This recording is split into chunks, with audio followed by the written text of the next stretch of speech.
Bună!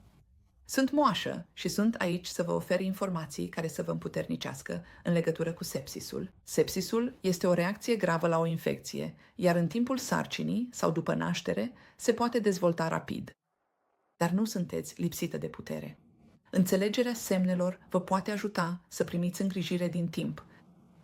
Vă rog să solicitați ajutor de urgență dacă brusc vă simțiți foarte rău sau observați febră sau senzație neobișnuită de frig, respirație rapidă sau bătăi accelerate ale inimii, senzație de leșin, confuzie sau nu vă simțiți ca de obicei, nu urinați timp de multe ore, aveți dureri puternice de burtă sau pelviene, scurgeri cu miros neplăcut, sângerare abundentă care nu vi se pare normală, o rană de la naștere care arată roșie, umflată sau dureroasă, dureri de sân cu roșeață și simptome asemănătoare gripei.